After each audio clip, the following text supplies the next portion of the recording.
विद्यार्थियों सादर नमस्कार। यूजीसी नेट की तैयारी के इस चैनल में मैं आपका बहुत बहुत स्वागत करता हूं। हमने जो आदिकाल पर तमाम वीडियो बनाए हैं उनको आप देखिए, और इस बार मैं कोशिश ये कर रहा हूं कि कुछ जो सवाल बनाए हुए हैं, जो 4 ऑप्शन वाले जो सवाल हैं, वो कुछ पढ़ देता हूं मैं आपके लिए, उन पर कुछ बातचीत करेंगे ताकि आपको एक आइडिया भी मिलेगा कि हमें किस प्रकार के सवाल आते हैं और उन सवालों को कैसे हल करना है। क्योंकि सारी की जो सारी प्रक्रिया है उसका उद्देश्य क्या है, हमें क्वेश्चन पेपर हल करना है, और क्वेश्चन पेपर हल करके हमें बेहतर मार्क्स लेके आना है, बेहतर अंक लेके आना है। तो how to we process and how to we focus on our work, then we get better marks and we get not only NET बल्कि JRF, जूनियर रिसर्च फेलोशिप, जिसमें आपको 45,000 पर मंथ यूजीसी से मिलेगा। अगर आप शोध करेंगे किसी भी विश्वविद्यालय में जाकर के PhD करते हैं तो आपको पैसा विश्वविद्यालय के थ्रू आपके खाते में आता रहेगा। ओके, तो मैं कुछ सवाल जो पढ़ रहा हूं, अब आपको बताना है कि इनमें से कौन सी प्राचीनतम भाषा है। सबसे प्राचीन भाषा कौन सी है हमारे यहाँ की? संस्कृत, प्राकृत, वैदिक संस्कृत, अपभ्रंश। तो कौन सी है? वैदिक संस्कृत। ऋग्वेद में किस भाषा का उपयोग हुआ है? सबसे प्राचीन ग्रंथ है, आप जानते हैं ऋग्वेद, 4 वेद है ना। और वेदों में इस प्रकार की बहुत सारी पोइट्रीज है कि जो मतलब नेचर, जीवन के तमाम सूत्रों को बताती है। तो सबसे ऋग्वेद में भाषा का प्रयोग कौन सी होता है? पाली, अवट, प्राकृत, वैदिक संस्कृत। कौन सी होता है उसके अंदर है? ऋग्वेद किसमें है? वैदिक संस्कृत में लिखे हुए हैं, है ना। और आप जानते हैं कि जो वेद संस्कृत में लिखे हुए, इसलिए उनकी पहुंच आम आदमी तक नहीं हो पाई, क्योंकि आम आदमी को संस्कृत पढ़ने लिखने का अधिकार नहीं था। ठीक, इनमें से कौन सी भाषा मध्य भारतीय आर्य भाषा काल की नहीं है? तो अपभ्रंश, पाली, प्राकृत और संस्कृत। तो जो मध्यकाल है ना उसकी, क्योंकि संस्कृत तो आदिकाल की भाषा है ना, सबसे प्राचीन है, तो संस्कृत भाषा ही मध्यकाल की आर्य भाषा नहीं है। बाकी प्राकृत, अपभ्रंश और पाली तो है, आप जानते ही हैं इसके बारे में। ठीक, अपभ्रंश भाषा का समय कौन सा है? 1500 ईसा पूर्व से 500 ईसा पूर्व, 500 ईस्वी से 1 ईस्वी तक, 500 से 1000 ईस्वी तक, 1000 से 1500 ईस्वी तक। तो अपभ्रंश का समय है 500 से 1000 ईस्वी तक का समय है ना। अपभ्रंश भाषा, इसको भ्रष्ट भाषा भी कहते हैं, देश भाषा भी कहा गया, अलग अलग नामों से उसको पुकारा गया। लेकिन अपभ्रंश का साहित्य भले ही भाषा कठिन हो, लेकिन बहुत महत्वपूर्ण साहित्य है। जो बौद्ध साहित्य है, इसमें सरप्पाद जैसे तमाम 84 सिद्धों की संख्या मानी जाती है, और उन्होंने जो कुछ लिखा है वह बहुत महत्वपूर्ण है, और उस पर विस्तार से अगर आप समझेंगे तो बहुत सारी चीजें आपको समझ में आएगी। हिंदी की उत्पत्ति किस भाषा से मानी जाती है? मागधी, शोरसेनी, ब्राह्मण, खस।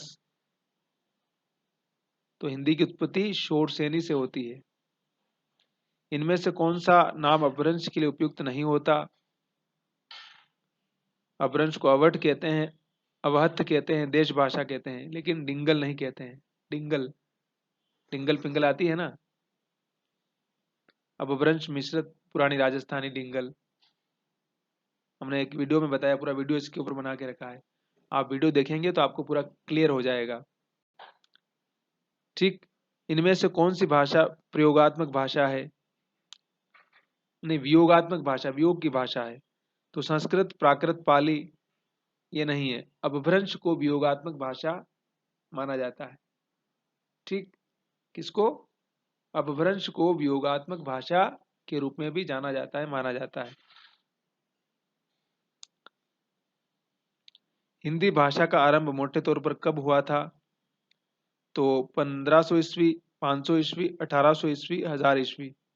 तो हिंदी भाषा का आमतौर पर जो आरंभ माना जाता है 1000 ईस्वी से माना जाता है। ठीक है, संस्कृत में किसी शब्द के कुल कितने रूप विभक्ति और वचनों के आधार पर बने हैं? तो संस्कृत में किसी शब्द के कुल कितने रूप विभक्ति और वचनों के आधार पर बनते हैं? तो 24 है। कितने हैं? 24।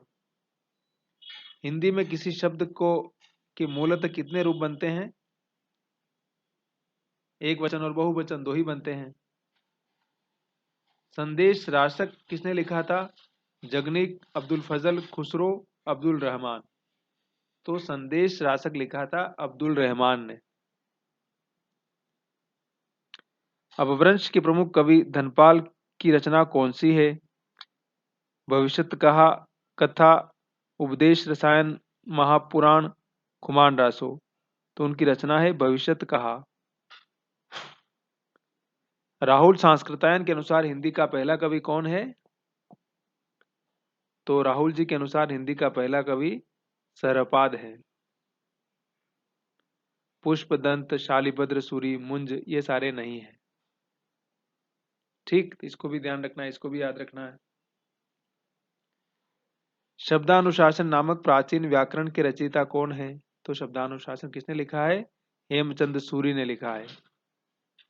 मुनि जिनविजय, राजशेखर, पाणिनि इन्होंने नहीं लिखा है, बल्कि किसने लिखा है? हेमचंद ने लिखा है। पाहुड़ दोहा किसने लिखा है? पाहुड़ दोहा धनपाल, हेमचंद, पुष्पदंत, राम सिंह। तो पाहुड़ दोहा लिखा है राम सिंह ने। क्या है? याद रखेंगे आप? राम सिंह। जैसे याद टिक करना फटाक से वहां पर। अब तो सब कुछ ऑनलाइन हो रहा है, तो आपको कंप्यूटर में ही टिक करना है खटाखट।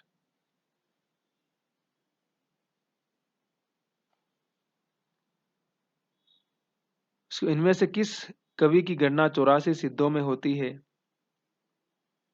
तो जोइंदू, धनपाल, शंभू और सरपाद। तो कौन है इसमें? सरपा को 84 सिद्धों में से माना जाता है ना महत्वपूर्ण कवि। आपने तो कई बार पढ़ा होगा, हमने वीडियो में भी कई बार बताया है। तो सरपाद को सिद्ध कवि ही थे और 84 सिद्धों में उनको महत्वपूर्ण स्थान दिया गया है, महत्वपूर्ण कवि के रूप में उनको जाना जाता है। फिर इनमें से कौन सिद्ध नहीं है? तो लुइपा, सरपा, गौरव, गौरक्षा सब हैं, लेकिन देवसेन नहीं है। लेकिन सिद्धनाथ की जब बात करते हैं ना, वही है सिद्धनाथ। सिद्धों की जो 84 संख्या मानी जाती है, तो उसी सिद्ध की बात की जा रही है। इनमें से अवधी भाषा की प्राचीनतम कृति कौन सी है? तो अवधी भाषा की सबसे प्राचीनतम कौन है? देखिए, रामचरितमानस भी है, लेकिन वो प्राचीन नहीं है। फिर पद्मावत भी है, चित्रावली भी है, चंदायन है। चंदायन सबसे प्राचीन है, ध्यान रखिए। पद्मावत भी अवधि में है, रामचरितमानस भी अवधि में है, लेकिन सबसे प्राचीन का जब सवाल आता है तो चंदायन सबसे प्राचीन है। इसको ध्यान रखना है, इसको समझना है। हंस जवाहिर के रचयिता कौन है? शेख नबी, जायसी, कासिम शाह, उस्मान। तो कौन है? कासिम शाह। इनमें से कौन सी रचना अवधी भाषा की नहीं है? तो पद्मावत है, मानस है, मधुमालती है और विनय पत्रिका किसमें है? ब्रज में है। तो विनय पत्रिका तुलसी की है। तो तुलसीदास की ये कृति किसमें है? ब्रज भाषा में है। तुलसीदास ने अवधि में भी लिखा और ब्रज में भी लिखा। इस बात को हमें ध्यान रखना, इस बात को हमें समझने की आवश्यकता है। ठीक। इनमें से कौन सी कृति तुलसी की नहीं है? तो कवितावली उनकी है, गीतावली उनकी है, दोहावली उनकी है, अनुराग बांसुरी उनकी नहीं है। नासिकेतोपाख्यान किसने लिखा है? तो नासिकेतोपाख्यान लिखा है सदल मिश्र ने।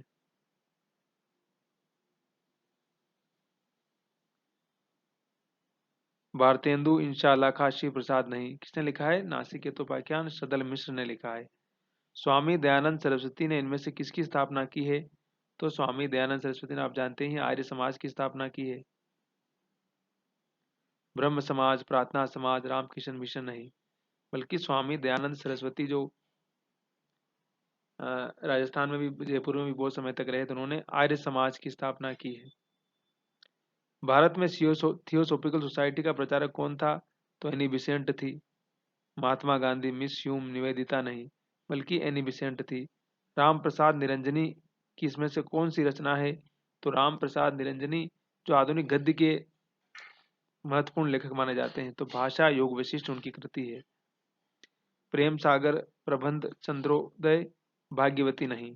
ठीक है, तो राम प्रसाद निरंजनी की कौन सी कृति है? तो भाषा योग विशिष्ट है।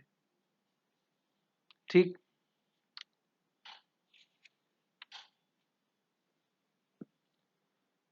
84 वैष्णव की वार्ता किस भाषा में लिखी गई है? तो 84 वैष्णव की भाषा की रचना ब्रज भाषा में है। हिंदी, राजस्थानी, अपभ्रंश में नहीं, बल्कि वो ब्रज भाषा में है। राजा लक्ष्मण सिंह किस हिंदी के बख्तर थे? तो राजा लक्ष्मण सिंह हिंदी, संस्कृत निष्ठ हिंदी की बार बार बात करते थे वो। उर्दू, हिंदुस्तानी, ब्रज भाषा नहीं, संस्कृत निष्ठ हिंदी की बात करते थे राजा लक्ष्मण सिंह। और शिव प्रसाद सितारे हिंदी, थोड़ी आधुनिक हिंदी की बात करते थे वो। तो दोनों ने हिंदी के लिए बहुत ज्यादा कंट्रीब्यूशन किया, लेकिन दोनों का एक विरोधाभास भी था कि किस प्रकार से दोनों अपने अपने विचार को मतलब इस प्रकार से प्रसारित करने में लगे हुए थे। लेकिन दोनों जाहिर सी बात है समृद्ध थे, राजा थे, उनके पास आर्थिक संसाधन थे, तो उन्होंने भाषा को डेवलप करने में अपना योगदान दिया। और दोनों ही साहित्य में रुचि रखने वाले और खुद साहित्य रचने वाले लोग थे। तो साहित्य रचने की जो रुचि होती है वो अपने आप में महत्वपूर्ण होती है। फिर हिंदी भाषा बोलने वालों की अनुमानित संख्या कितनी है? एवरेज 60 करोड़ मानी जाती, 60 करोड़। हिंदी के अंतर्गत कुल कितनी बोलियां हैं? हिंदी में बोलियां कितनी है? तो ऐसे तो बहुत सारी, लेकिन एवरेज कितनी? 18 बोलियां, 18। 10, 5, 15 नहीं, 18 याद रखिए, 18। 18 अध्याय है ना गीता में। महाभारत का युद्ध चला था ना 18 दिन तक, उसको ऐसे याद रखिए, 18 18 को। ठीक। इनमें से कौन सी पश्चिमी हिंदी की बोली नहीं है? पश्चिमी हिंदी की बोली कौन सी नहीं है? मगही नहीं है, मगही। इनमें से अवधि किसके अंतर्गत आती है? बिहारी, पश्चिमी हिंदी, राजस्थानी, पूर्वी हिंदी। तो इसमें से अवधि किस में आती है? तो अवधि पूर्वी हिंदी में आती है। ये भाषाओं को लेकर के बहुत सारे कॉन्ट्राडिक्शन है। तो आप जो पूरा हमने वीडियो बनाया है भाषा के ऊपर, अगर आप उसको वीडियो जाके देखेंगे, डॉक्टर के की हिंदी के नाम से हमारा चैनल है, तो आपको पूरा विस्तार से मैंने बताया उसके अंदर से। तो भाषा, बोलियां, उनका प्रसार क्या, कहाँ क्या बोली जाती है, तो उसको लेकर के एक दृष्टि साफ हो जाएगी, क्लियर हो जाएगी। और दृष्टि का साफ होना बहुत जरूरी है, नहीं तो आप ABCDE में उलझ जाएंगे कि कौन सा सही है और कौन सा गलत है। मुझे लगता है कि अरे ये सही है, नहीं बी सही है, तो वो कंफ्यूजन हो जाएगा। तो अगर आप पूरा विस्तार से समझेंगे ना, तो ये सारा कंफ्यूजन होने का सवाल ही नहीं उठेगा। लक इनमें से कौन सी बोली बिहारी हिंदी की नहीं है? बिहारी हिंदी की नहीं है, तो मगही है, भोजपुरी है, मैथिली है, और मारवाड़ी नहीं है, वो तो राजस्थानी की है। लखनऊ बाराबंकी किस बोली क्षेत्र में आते हैं? कन्नौजी, बेसवाड़ी, बुंदेली या अवधी? तो लखनऊ बाराबंकी किस में आते हैं? अवधी में आते हैं, अवध प्रांत भी कहा जाता है।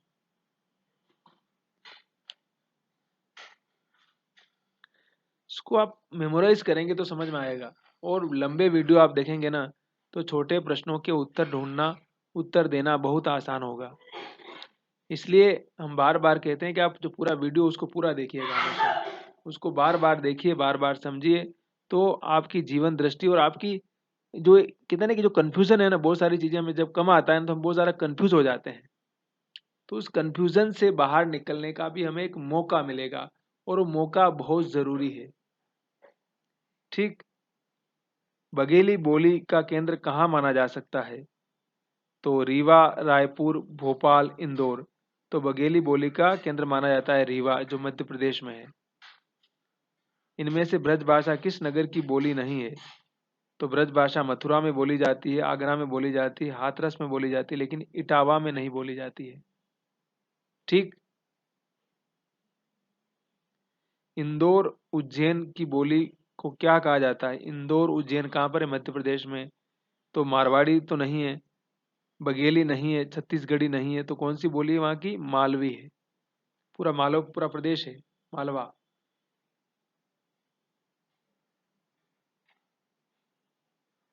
तो मालवा की बोली इंदौर और उज्जैन का जो पूरा इलाका है उसको मालवा कहा जाता है, तो वहाँ की मालवी बोली हो जाएगी।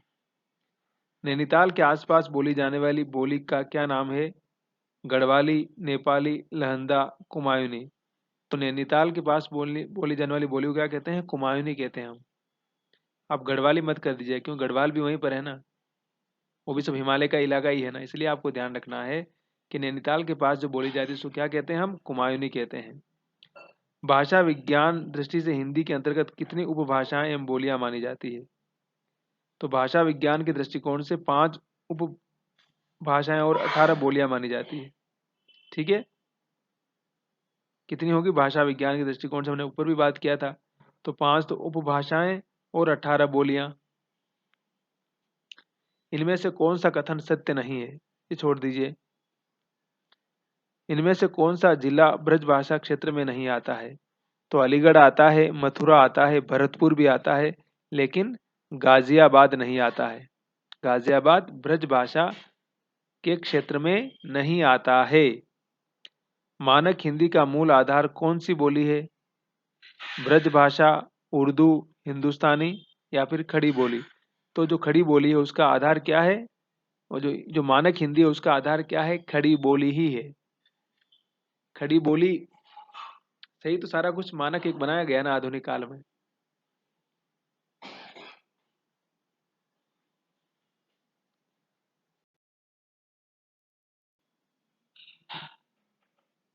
देवनागरी लिपि का विकास किस लिपि से हुआ है? तो खरोष्टी, चित्रलिपि, गुरुमुखी लिपि, ब्राह्मी लिपि। आपको पता है देवनागरी लिपि का विकास ब्राह्मी लिपि से हुआ, हमेशा ध्यान रखिए। 2 लिपियां रही है, ब्राह्मी और खरोष्टी। ठीक है, तो देवनागरी लिपि का विकास ब्राह्मी लिपि से हुआ है। देवनागरी लिपि में कुल कितने वर्ण हैं? तो 52 है। आपको पता है हिंदी में कितने होते हैं? 52 वर्ण होते हैं। देवनागरी लिपि इसमें से किस प्रकार की लिपि है? तो ध्वन्यात्मक, चित्रात्मक, कुटिल, वर्णनात्मक। तो देवनागरी लिपि क्या है? वर्णन किया जाता है, उसमें लिखा जाता है, वर्णन करते हैं हम ना, तो ये वर्णनात्मक लिपि है।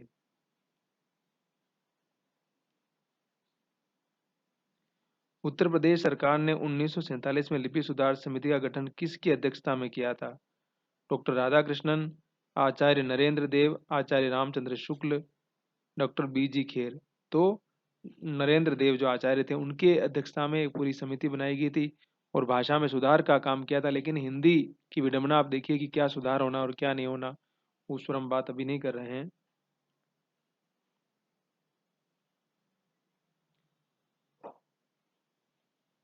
डॉक्टर राधाकृष्ण की अध्यक्षता में लिपि सुधार समिति का गठन कब किया गया था?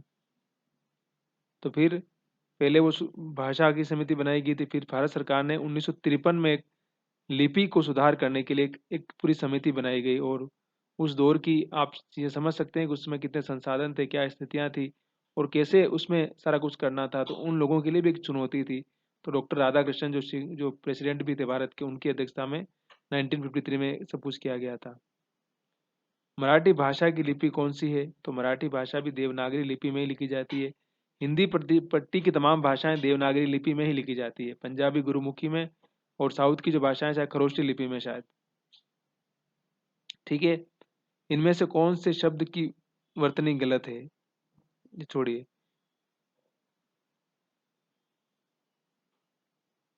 सरकारी कामकाज की वह भाषा जिसे संविधान में सरकारी कामकाज के लिए स्वीकृत किया जाता है, क्या कहते हैं उसको? उसको हम कहते हैं राष्ट्रभाषा, संपर्क भाषा या राजभाषा। तो उसको हम बोलते हैं राजभाषा, है ना। जिससे नहीं कहते राष्ट्रभाषा और राजभाषा, क्या जो सवाल आता है, तो राजभाषा वो होती है जिसमें हम सरकारी सारी काम होता है। सरकार चाहे किसी भी राज्य की सरकार हो, जिस भाषा में अपने सारे कागज पत्र तैयार करती, सारी चीजें तैयार करती, वो होती है उस देश की, उस राज्य की राजभाषा। किसी देश के जो बहुसंख्यक लोग जो जिस भाषा को बोलते हैं उसको क्या बोलते हैं हम लोग? राष्ट्रभाषा बोलते हैं, है ना। मानक भाषा, मातृभाषा नहीं बोलते, उसको हम राष्ट्रभाषा बोलते हैं। मतलब जहाँ सर्वाधिक जो लोग बोलते हैं। तो हिंदुस्तान में राष्ट्रभाषा कौन सी है, इसको लेकर के अभी भी एक संदेह ही है। इसका समाधान करना अभी जनता और सरकार के हाथ में है। अब किसका समाधान कब होगा हमें नहीं पता है। संविधान में किस धारा के अंतर्गत हिंदी को राजभाषा घोषित किया गया था? तो संविधान में 351, 252, 350, 349। तो 351 के तहत हिंदी को राजभाषा घोषित किया गया था। हिंदी दिवस कब मनाया जाता है आप जानते हैं, 14 सितंबर को मनाया जाता है, सबको पता है हिंदी वालों को। तो कन्नड़ का अपना दिवस है, तमिल का अपना है, तेलुगु का अपना है, हिंदी का अपना है। ठीक है। खड़ी बोली हिंदी का विकास किस भाषा से हुआ है? तो खड़ी बोली हिंदी का विकास अपभ्रंश से हुआ है। प्राकृत, ब्रजभाषा, संस्कृत से नहीं हुआ। हिंदी का विकास किससे हुआ है? अपभ्रंश से हुआ है। इस बात को भी ध्यान में रखना है आपको। अपभ्रंश भाषा में लिखित रामचरित्र कौन सा है? रामायण, रामचंद्रिका, महापुराण, पयुमचर्यु। तो अपभ्रंश में लिखा हुआ राम के चरित्र पर लिखा हुआ महाकाव्य कौन सा है? पयुमचर्यु है। ठीक है, वो भी राम की ही कहानी है।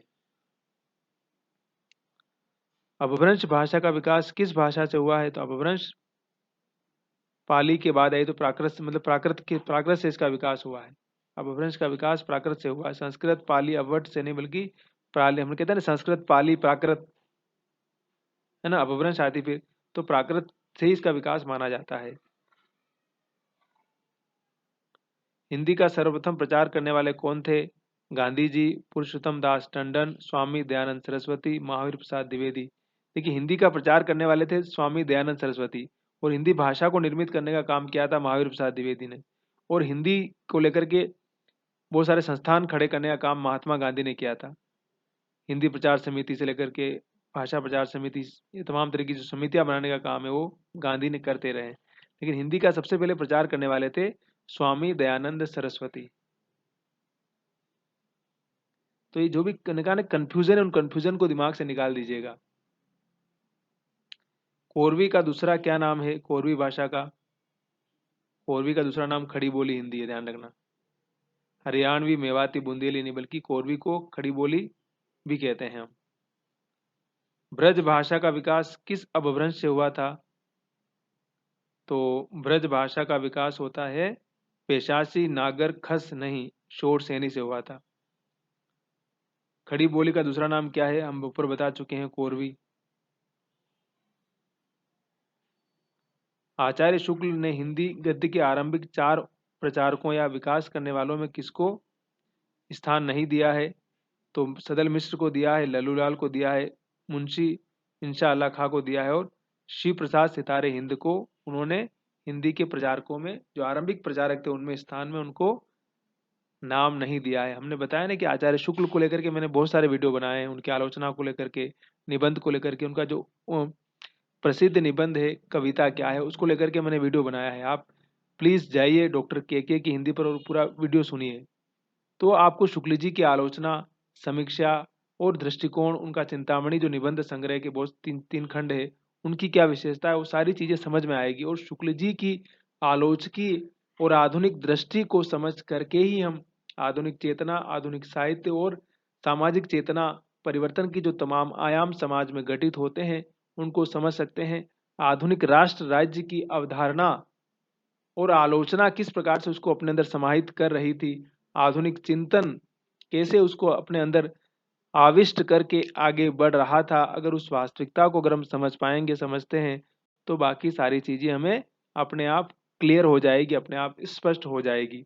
तो जब आप लंबे वीडियो में जाएंगे तो बहुत सारी चीजें क्लियर होती चली जाएगी। रटने की आपको आवश्यकता नहीं है, रटने से कुछ ज्यादा लाभ नहीं मिलेगा। रात को रटा और सुबह चटा हो जाएगा वो। इसलिए समझने का प्रयास कीजिए। समझना बहुत जरूरी है। अगर हमारी समझदारी बढ़ती जाएगी, हम विवेक, बुद्धि और तर्क के साथ बातचीत करना शुरू करेंगे, चीजों को समझना शुरू करेंगे। भीड़ का हिस्सा नहीं बनना है। वैसे आजकल भीड़ के हिस्से बनने का ही समय चल रहा है। सबको एक भीड़ के लीक के पीछे भागे जा रहे हैं। लग रहा है आगे कुछ बहुत बड़ा प्रसाद मिलने वाला, बहुत कुछ बन रहा है, सोने के सिक्के मिलने वाले हैं।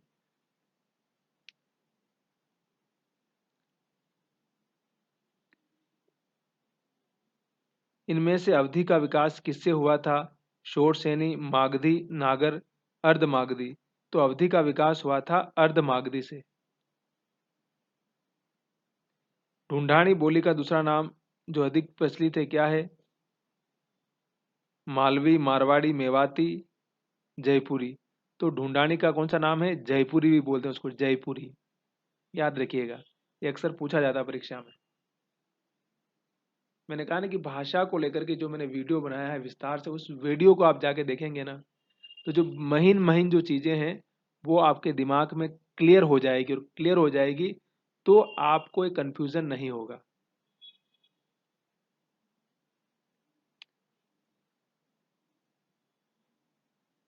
अपभ्रंश के भाषिक एवं व्याकरणिक रूप का विवेचन किसने किया? तो हेमचंद्र ने किया था। ज्योतिश्वर ठाकुर, दामोदरन भोज, इन्होंने नहीं किया, बल्कि अपभ्रंश के भाषिक एवं व्याकरणिक रूप का विवेचन किसने किया था? हेमचंद्र ने किया था। ठीक। दक्षिण भारत हिंदी प्रचार समिति की स्थापना किसने की थी? मैंने कहा ना कि गांधी जी ने बहुत सारी भाषा को लेकर के समितियां बनाने का काम किया था, तो ये काम महात्मा गांधी ने ही किया था। राजगोपालाचारी, अंबेडकर, राधाकृष्ण, इन्होंने नहीं किया था, बल्कि दक्षिण भारत हिंदी प्रचार सभा का स्थापना महात्मा गांधी ने की थी।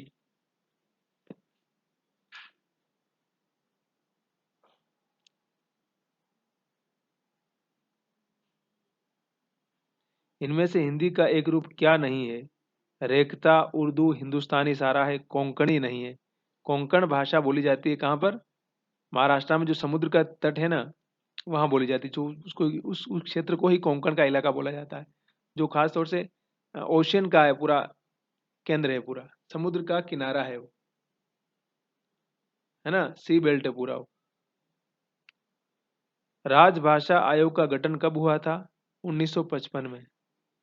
मतलब राज्य की भाषा कौन सी बनाई जाए, इसको लेकर के सरकार दुविधा में थी ना। पहले तो अंग्रेजी में काम चल रहा था, क्योंकि हमारे आपको पता है कि अंग्रेज थे, शासन उनके पास था। लेकिन अब क्या किया, जब हम जब आज़ाद हो चुके हैं तो हमें अपनी भाषा को चुनना है ना, तो इसी को लेकर के एक राजभाषा आयोग का गठन किया गया था। लेकिन आज तक हम डिसाइड नहीं कर पाए और अंग्रेजी ही हमारी चल रही है। ठीक है।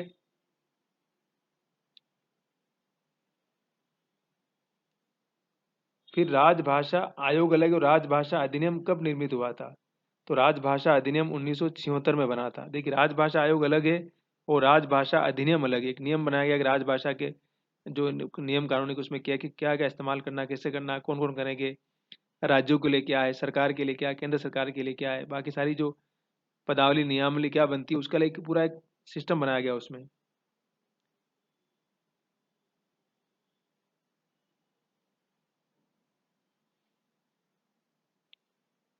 दक्षिणी हिंदी का दूसरा नाम क्या है? हिंदवी, कोरवी, खड़ी बोली, हैदराबादी। तो दक्षिणी हिंदी का दूसरा नाम हिंदवी भी है।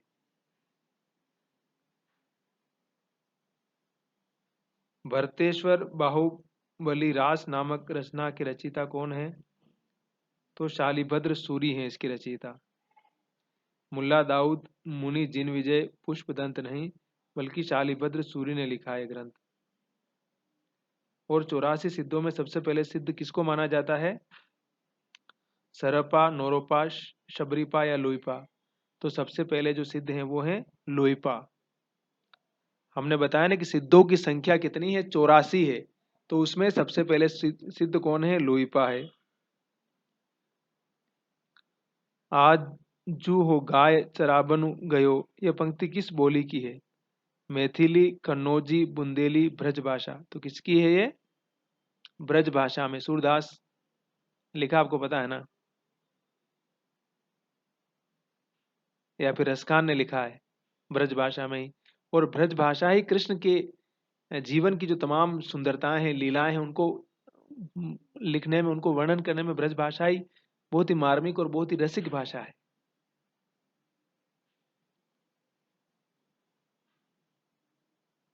इनमें से नागरी प्रचारणी सभा से कौन जुड़ा रहा?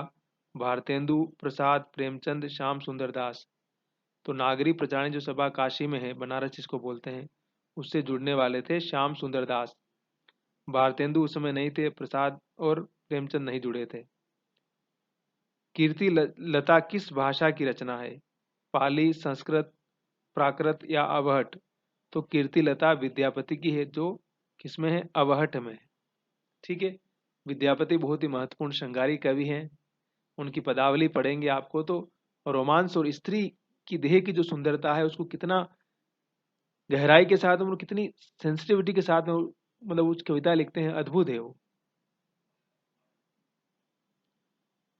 84 वैष्णव की वार्ता क्या है? काव्य ग्रंथ, उपन्यास, ब्रज भाषा की गद्य रचना। तो क्या है वो ब्रज भाषा की गद्य रचना है 84 वैष्णव की वार्ता। मतलब उसमें गद्य लिखना ही शुरू हो रहा था, तो वो ब्रज में लिखा हुआ गद्य है। किसमें लिखा हुआ है? 84 वैष्णव की वार्ता ब्रज भाषा में लिखा हुआ गद्य है वो। 252 वैष्णव की वार्ता के लेखक कौन है? सहजोबाई, विठलनाथ, सूरदास, गोकुलनाथ। तो 252 वैष्णव की वार्ता के लेखक हैं गोकुलनाथ। अष्टयाम के रचयिता कौन है? नंददास, चतुर्भुज दास, सूरदास या नाभादास। तो अष्टयाम बहुत ही महत्वपूर्ण ग्रंथ है, उसकी रचयिता है नाभादास। कौन है अष्टयाम के रचयिता? नाभादास, नाभादास, नाभादास। आर्य समाज की स्थापना कहाँ पे हुई थी? मथुरा, दिल्ली, लाहौर, बंबई। तो कहाँ हुई थी? बंबई, जिसको हम मुंबई बोलते हैं आजकल।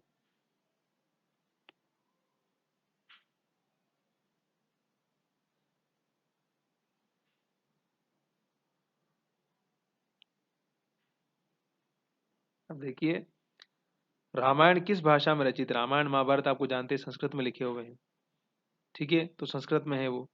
पाली किस धर्म की भाषा है? पाली आपको जानते हैं बौद्ध धर्म की भाषा है। जैसे ही पाली का नाम आता है समझिए कि बौद्ध साहित्य जो लिखा हुआ है वो सारा का सारा पाली में लिखा हुआ है। प्राकृत में जैन साहित्य लिखा हुआ है, ठीक है। इसको ध्यान रखिए, इसको याद रखना है। अपभ्रंश के काल में बोलचाल की भाषा का क्या नाम था? हिंदी, अवहट, अवहत देश भाषा। तो अपभ्रंश को हम देश भाषा भी कहते हैं, इसलिए वो देश भाषा ही सही नाम है। बेसवाड़ी बोली का दूसरा नाम क्या है?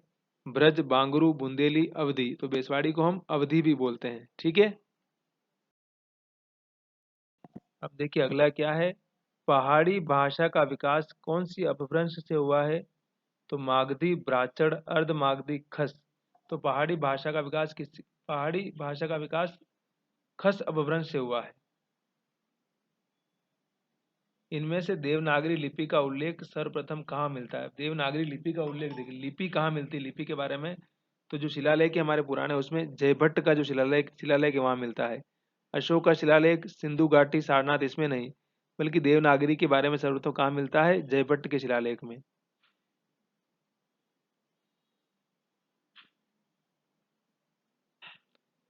फिर दामोदर शर्मा की कृति कौन सी है? वर्ण रत्नाकर, संदेश रासक, उक्ति व्यक्ति प्रकरण, शब्दानुशासन। तो दामोदर शर्मा की रचना है उक्ति व्यक्ति प्रकरण। क्या है? उक्ति व्यक्ति प्रकरण। अपभ्रंश भाषा का प्राचीनतम प्रयोग किस साहित्य में हुआ है? बौद्ध, जैन, रासो काव्य, नाथ साहित्य। तो अपभ्रंश का सबसे प्राचीन प्रयोग होता है नाथ साहित्य में। अपभ्रंश के नागर, उपनागर एवं ब्राचड़ भेद किसने किए हैं? तो इसके जो करने वाले वो कौन है? मार्कंडेय, जो पुराने विद्वान थे। काव्य आधुनिक मार्कंडेय कहानीकार की बात नहीं कर रहा हूं। इनमें से कौन सी रचना अपभ्रंश का व्याकरण है? तो अपभ्रंश का व्याकरण है शब्दानुशासन। वर्ण रत्नाकर, पाहुड़ दोहा, उक्ति व्यक्ति प्रकरण, ये नहीं, बल्कि शब्द शब्दानुशासन क्या है? ये असल में अपभ्रंश का व्याकरण है कि अपभ्रंश भाषा का जो व्याकरण कैसा होना चाहिए, किस प्रकार की भाषा होनी चाहिए, सारी की सारी डिटेल इस ग्रंथ में हमें मिल जाती है। अमीर खुसरो का जन्म स्थान इनमें से किस जिले में है? एटा, मथुरा, अलीगढ़, मैनपुरी। तो अमीर खुसरो का जन्म स्थान एटा है, एटा। फर्रुखाबाद में बोली जाने वाली बोली का क्या कहते हैं? ब्रजभाषा, अवधी, बुंदेली, कन्नौजी। तो फर्रुखाबाद की बोली को कहते हैं हम कन्नौजी। चैतन्य महाप्रभु किस संप्रदाय से जुड़े हुए थे? शुद्धाद्वैतवाद, सखी या रुद्र या गौड़ी संप्रदाय। तो वो जुड़े हुए थे, गौड़ी संप्रदाय थे। चैतन्य प्रभु बंगाल के बड़े संत थे और उन्होंने बड़े ही साधारण तरीके से भक्ति का प्रचार प्रसार करने का काम किया था। लहंदा भाषा का विकास किस अपभ्रंश से हुआ है? पेशाची, ब्राचड़, खस, शोरसेनी। तो लहंदा भाषा का विकास पेशाची अपभ्रंश से हुआ है, ठीक है। इनमें से व्यूहात्मक भाषा कौन सी है? तो हम पहले बताए थे अपभ्रंश को वियोगात्मक भाषा कहा गया है। भल्ला हुआ जो मरिया बहनी मारा कंतु, यह किस कवि की पंक्ति है? तो यह स्वयंभू पुष्पदंत लोइपा मुंज कवि, ये मुंज कवि की पंक्ति मानी जाती है ना। मुंज कवि बड़े कवि थे ये भी अपने जमाने के। सत्यवती कथा का रचनाकार कौन था? उस्मान, रंजन, मंजन, ईश्वरदास। तो सत्यवती कथा के रचनाकार थे ईश्वरदास। 1540 में अवधी भाषा में किस महाकाव्य की रचना हुई थी? तो आपको पता ही है, जायसिका पद्मावत। मानस, कृष्णायन, मृगावती नहीं, 1540 में पद्मावत लिखा गया था। उसकी ऐतिहासिकता को लेकर के प्रामाणिकता अलग बात है वो, लेकिन ग्रंथ की जो मैंने कहा ना कि जब कवि काव्य के रूप में उस ग्रंथ को देखेंगे तो महत्वपूर्ण है। हिस्टोरिकल और कविता में ऐतिहासिकता ढूंढना भी बेईमानी होती है हमेशा। वो कोई हिस्टोरिकल ग्रंथ तो है नहीं, भली कथा भले उसने कहाँ से ली, इतिहास इतिहास से ली हो, लेकिन उसको कविता के रूप में कल्पना बनाकर लिखा हुआ, इसलिए जायसी का पद्मावत कविता के रूप में शुक्ल जी ने भी उसको बहुत महान कृति कहा है। बाकी उसकी प्रामाणिकता को लेकर इसको जाली ग्रंथ भले कहा है, लेकिन 1540 में लिखा हुआ ये महत्वपूर्ण ग्रंथ है। ठीक।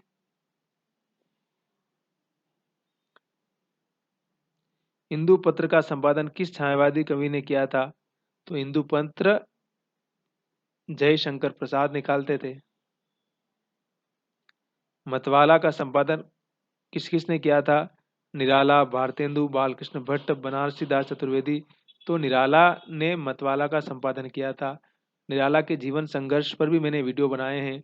उनकी राम की शक्ति पूजा, सरोज समृद्धि, उनकी बाकी कविताओं पर मैंने वीडियो बनाए हैं। आप इत्मीनान से देखिए, और निराला के जीवन संघर्ष को अगर हम समझ जाएंगे तो उनका काव्य संघर्ष और उनका कविता में कितना बड़ा कंट्रीब्यूशन है वो भी हम समझ पाएंगे।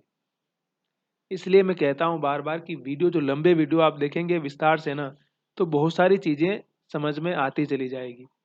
शॉर्टकट का कोई रास्ता नहीं होता है हमेशा। ठीक। अब मैं इसको यहीं समाप्त करता हूँ।